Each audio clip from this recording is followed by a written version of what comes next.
অনেকে অনুরোধ করেছেন যেন আমি ভারতের সাথে বাংলাদেশের কূটনৈতিক সম্পর্কের ভবিষ্যৎ এবং আমাদের করণীয় নিয়ে ভিডিও করি। আপনারা জানেন আমার গুরু খলিল ভাই, উনিও আমাকে ইমেলে তার যে মতামত জানাইছেন সেইখানেও তিনি বলছিলেন যে ভারতের সাথে কূটনৈতিক সম্পর্ক নিয়ে আমি সেইখানে কথা বলি নাই আগের এপিসোডে। ভারতের কূটনীতি বোঝা কোনো জটিল বিষয় না, কিন্তু আমার বুবু কাটাল রানী হাসিনা এই সহজ বিষয়টাকে আমাদের কাছে জটিল করে তোলার চেষ্টা করেছেন। অবশ্যই এটা ভারতেরই বুদ্ধি। তিনি নাকি ভারতকে যা দিছেন তা তারা সারা জীবন মনে রাখবে, তাই না? হ্যাঁ, দেখেছেন তো কি দিছে আর আমরা কি পাইছি তা আজকে দেখব। এই ভিডিওটা শুধু আমাদের সরকারের জন্য না, কূটনীতিকদের জন্য না, বরং কৃষক, ছাত্র, জনতা সহ বাংলাদেশের সকল নাগরিকের জন্য গুরুত্বপূর্ণ। কেন? কারণ আমাদের একমাত্র শত্রু হইল ভারত। না, আমরা একা তাকে শত্রু জ্ঞান করি না, তারাও আমাদের শত্রু বলেই মনে করে। এই শত্রু খেলা তারাই শুরু করেছে, আমরা শুরু করি নাই। এটা আমার অনুমান না, আজকে প্রমাণ করব এবং সবাইরে জানাবো প্রমাণ সহকারে। না হইলে বিপ্লবকে ব্যর্থ করার যেসব চেষ্টা ভারত করবে তা মোকাবেলা করা আমাদের দিয়ে সম্ভব হবে না। গত 16 বছর হাসিনা যেভাবে আমাদের সরকারের সব দপ্তরে ভারতের স্থানীয় দালালদের ঢুকাইতেছে, তাতে আমাদের জন্য নতুন করে সব ঢেলে সাজানো ছাড়া কোনো গতি নাই। যাই হোক, অনেক কথা আছে, তাই চলেন প্রথমেই দেখে নিই ভারতের কূটনীতিক দর্শন কি বলে। তারা কিভাবে আমাদের দেশটাকে দেখে, তারা কিভাবে কূটনীতিকে দেখে, কূটনীতি তাদের কাছে কি। ভারতের কূটনীতিতে চাণক্য, কৌটিল্যকে তাদের মন্ত্রগুরু বলে মনে করে। এই কৌটিল্য হলো খ্রিস্টপূর্ব 300 শতাব্দীর দিকে ভারতবর্ষের রাজা চন্দ্রগুপ্ত মৌর্যের প্রধানমন্ত্রী। তিনি রাষ্ট্র পরিচালনার উপর একটা বই লিখেছিলেন, অর্থশাস্ত্র নামে। এই বইটা প্রায় দ্বাদশ শতাব্দী পর্যন্ত প্রাচীন ভারতে ব্যবহার করা হইতো। তবে ভারতে মুসলিম সাম্রাজ্যের বিস্তারের পর থেকে এই বইটা কেউ আর খুঁজে পায় নাই। মুসলমান শাসনকর্তারা ভারতের প্রাচীন ফিলোসফিকে জয় বাংলা করে দিছিল।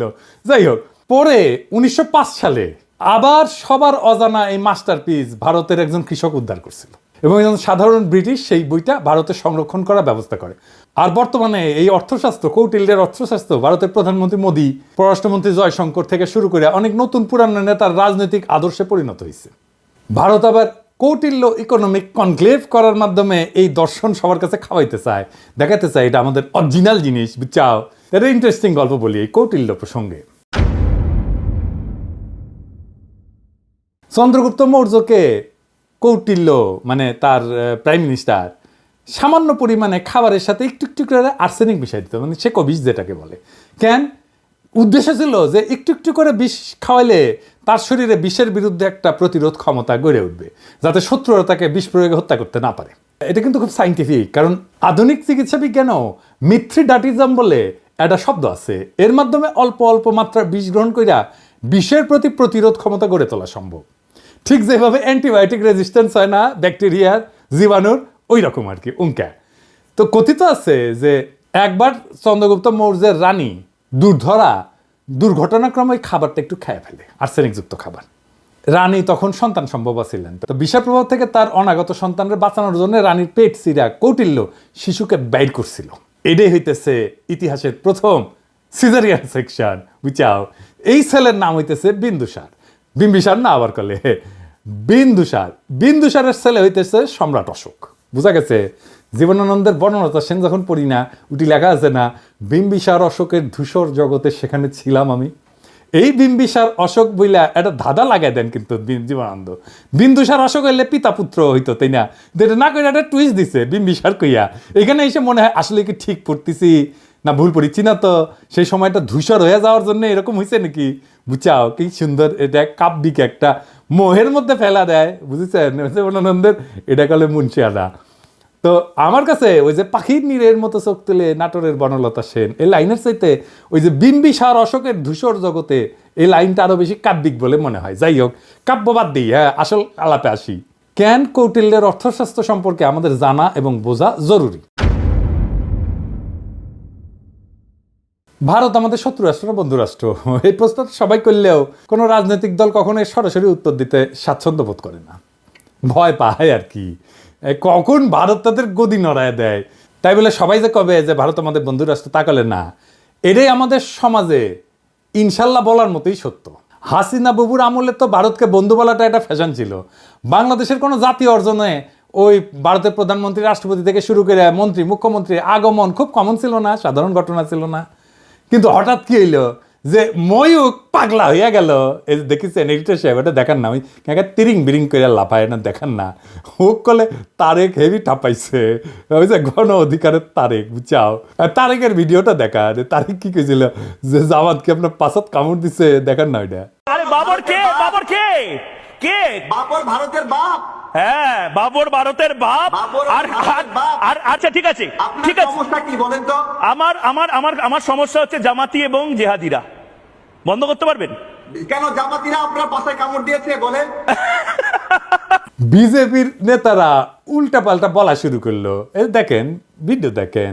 বাংলাদেশের সঙ্গে যুদ্ধ ভারতের কাছে তো কয়েকদিনের ব্যাপার নয়, কয়েক মিনিটেই ফয়সলা হয়ে যাবে। তা আমরা বড় ভাই হিসেবে চিমটি কাটছে, আঁচড় কাটছে, সহ্য করছি, তো বেড়া আমরা দেবই। বাংলাদেশের সীমান্তে কাঁটাতারের বেড়া বসানোর দরকার হইল, দেখেছেন? আরো কত কি।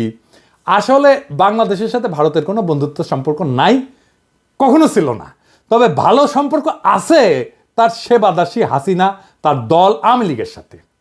আমাদের পররাষ্ট্র মন্ত্রণালয়ে যারা ভারতে কাজ করেছেন তারা সবাই জানেন যে ভারত আমাদের কতটা নিচু চোখে দেখে। যারা ঘুরতে গেছেন, চিকিৎসা নিতে গেছেন, তারা জানেন যে মুম্বাইতে তো বাংলাদেশের পাসপোর্টধারীদের তারা হোটেলে বুকিং পর্যন্ত দেয় না, দেখেছেন?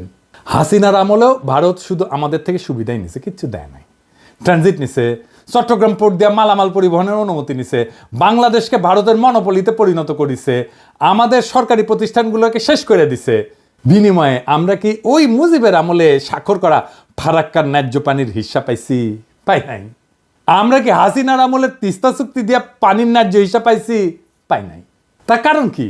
কারণটা হইতেছে কৌটিল্যের একটা থিওরি আছে, mandala theory. Mandala Nelson Mandela না, মান্ডালা মন্ডো থিওরি আর কি। তার মানে কোন রাজার পাশের রাজ্য তার বন্ধু না, পাশের রাজ্য হইল তার বন্ধু, বুঝছাও? চলেন একবার ম্যাপ দেখে আসি। ভারতের আশেপাশে যত রাষ্ট্র আছে তার মধ্যে একমাত্র বাংলাদেশের সাথে তার কথিত বন্ধুত্ব ছিল, মানে একমাত্র সেবাদেশী হাসিনার মাধ্যমে সে বন্ধুত্ব ছিল। কিন্তু পাকিস্তান, নেপাল, ভুটান, শ্রীলঙ্কা, মালদ্বীপ, এমনকি মিয়ানমারের সাথে ভারতের অত ভালো সম্পর্ক না, তাই না? বন্ধুত্ব নাই। বাংলাদেশে ভারত প্রভু তার সেবাদাসী হাসিনাকে একটা সুষ্টি দিয়ে বুঝ দিছে, ওই যে তো বন্ধু। এটাও আসলে একটা কৌটিল্য মতে ভারতের পররাষ্ট্রনীতির একটা অংশ কলে। এটা আমরা দেখমুনি, হাসিনা ফাসিনা কিছু না। এটা বোঝার জন্য চলেন দেখি কৌটিল্যের পররাষ্ট্রনীতিতে কি লেখা আছে। কৌটিল্যের পররাষ্ট্রনীতিকে বলে 6-fold পলিসি, মানে 6 স্তরের পলিসি। এটা একটা সংস্কৃত খটোমটো বাংলা আছে, ষটগুণ্য সিদ্ধান্ত। যাই হোক, আমি ইংলিশটাই কব, কারণ ইংলিশে কইলে তো ঠিকই কইছি, তাই না? তো যাই হোক, এই 6-fold পলিসি অনুযায়ী পররাষ্ট্রনীতি 6 ভাবে পরিচালনা করা যায়, 6 ভাবে, বুঝছাও? কি কি? শান্তি, যুদ্ধ, নিরপেক্ষতা, আগ্রাসন, জোট এবং দ্বৈত নীতি। হ্যাঁ, বুঝছাও? 6টা। তো প্রথম আলাপ হইতেছে শান্তি নিয়ে, মানে কৌটিল্যের শান্তি নীতি কি কূটনীতিতে। কৌটিল্য কয় যে একজন রাজা তখনই শান্তি স্থাপন করবে যখন সে দেখবে যে শত্রু রাজা তার ক্ষতি করার সামর্থ্য রাখে। তার মানে হলো দৌড়ের উপরে রাখতে পারলে ভারত শান্তির কথা বলবে, বুঝছাও? 2001 সালে রৌমারিতে সীমান্তে আমাদের তৎকালীন বিডিআরের মাইরের কথা মনে আছে না? এডিটর সাহেব মাইর হবে, মাইরের সাউন্ড হবে। কেমনে তাদের বিএসএফকে আমাদের বিডিআর জওয়ানেরা দৌড়ের উপরে রাখিছিল, মনে আছে না? হ্যাঁ, তো তখন ভারতের অনেক সৈন্য মারা গেলেও ভারত কিন্তু আমাদের সাথে শান্তি স্থাপন করেছিল, কারণ তারা বুঝেছিল যে বাংলাদেশ তাদের দৌড়ের উপরে দাবরানির উপরে রাখতে পারে। তাইলে ইন্ডিয়ার সাথে শান্তি স্থাপনের একমাত্র পথ হইতেছে, একমাত্র রাস্তা হইতেছে ওরা দাবরানির উপরে রাখা। আর একটা উদাহরণ দিই, 1962 সালে ইন্দোচীন যুদ্ধে চীনা সেনারা ভারতের সেনাদের নাকানি জমিতে খাইছিল, একটা অংশ দখল করে নিয়েছিল। ভারত তখন দ্রুত নাকে খত দিয়া চীনের সাথে শান্তি স্থাপন করেছিল, কারণ ভারত জানতো যে চীনকে আক্রমণ করলে তাদের খবর আছে, বুঝেছাও? তার মানে ওরে যত দাবরানির উপরে রাখবেন ও শান্তি শান্তি করে আপনার কাছে আসবে। 1 নাম্বার সূত্র কয়া দিলাম। তাই আমাদের সেনাবাহিনীর সাহস নিয়ে লড়াই করার কিছু ডেমো ভারতকে দিয়ে দিতে হবে। আমরা অলরেডি একটা ডেমো দিছি যখন নতুন করে বর্ডারে কাঁটাতার লাগাইতে গেছিল না, কিন্তু এটা তেমন কোনো ডেমো হয় নাই। এটা আরেকটু ভালো করা লাগবে আর কি। আবার ফাজলামি করলে না, রৌমারির কথা মনে করায় দিতে হবে, কলে মাথায় ঢুকায় দিতে হবে যে ভারতকে দৌড়ের উপরে রাখলে তারা শান্তির কথা বলবে। ওর তত্ত্ব দিয়াই ওরে মাইর দিতে হবে। ও কেমনে কূটনীতি চালায়, ওর কূটনীতির মাইন্ডে কি কাজ করে সেটা বুঝা ওর মতো যদি কাজ করেন তাইলে কেস ফতে।